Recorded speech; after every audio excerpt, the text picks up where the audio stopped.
అసలు తిరుపతి లడ్డు కల్తీ అనేది మరి ఘోరం, మహాపాపం. అసలు అది చేయటం అనేది దాదాపు హిందువులు, మన హిందూ దేశంలో దాదాపు 90% హిందువులు ఉండే దేశంలో కలిపి హిందువులందరినీ మనోభావాన్ని దెబ్బతీయటం అనేది అతి ఘోరాతి ఘోరం.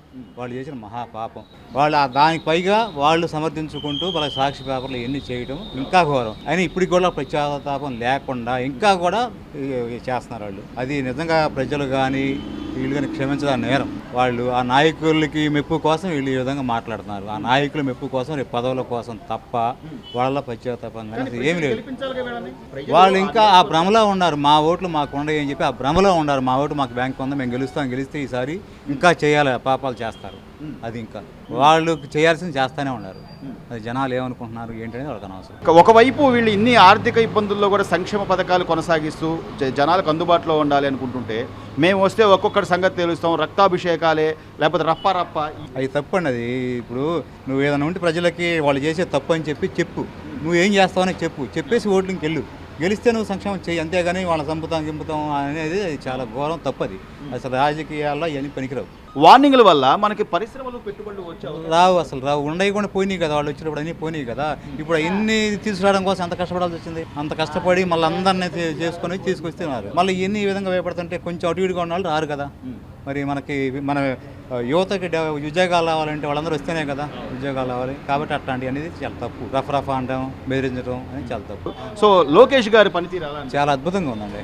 చాలా చిన్నదానికి కూడా వెంటనే ఫోన్ పెడితే రియాక్ట్ అవ్వటం, సాల్వ్ చేయడం చాలా అద్భుతంగా ఉంది. భవిష్యత్తు నాయకుడు, కాబోయే ఫ్యూచర్ నాయకుడు ఆయనే, సీఎం ఆయనే. లడ్డు కల్తీకి సంబంధించి సిట్ నివేదిక వచ్చింది. ఇప్పుడు ఏకసభ్య కమిటీ కూడా ఆల్రెడీ విచారణ చేస్తుంది. ఇంకా జగన్మోహన్ రెడ్డి గారిలో కనీసం ఆ పశ్చాత్తాపం కానీ ఏమన్నా ఉందంటారా, లేకపోతే నాయకుల్లో కానీ? లేదు, పతనమయ్యే వాడికి పశ్చాత్తాపం అనేది ఉండదు. తను పతనావస్థకి వెళ్ళిపోతున్నాడు. అవినీతి కుంభకోణంలో కూరుకుపోయి అన్ని వేల కోట్ల కుంభకోణాలు చేసి ఉన్నాడు. అతి శక్తులు అడ్డపడుతున్నాయి. లేకపోతే ఈ పాటికి జైలు పాలయ్యేవాడు.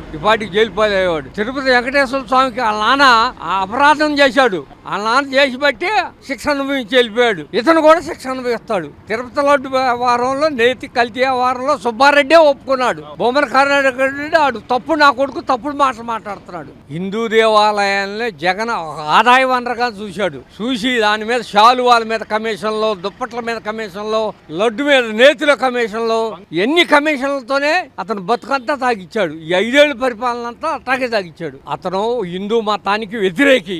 అతని మతాన్ని ప్రోద్బలం చేయడం కోసం అన్ని మత ప్రచారాలను ప్రోత్సహించాడు. అది హిందువులు మాత్రం తొక్కేయాలని, హిందూ దేవాలయాలను నాశనం చేయాలనే ప్లాన్ లోనే ఉన్నాడు. దొంగ పూజలో ఏమి లేవు, అవన్నీ దొంగ పూజ, దొంగ నాటకాలు. కొబ్బరికాయ కొట్టడానికి ఒంగోలేడు.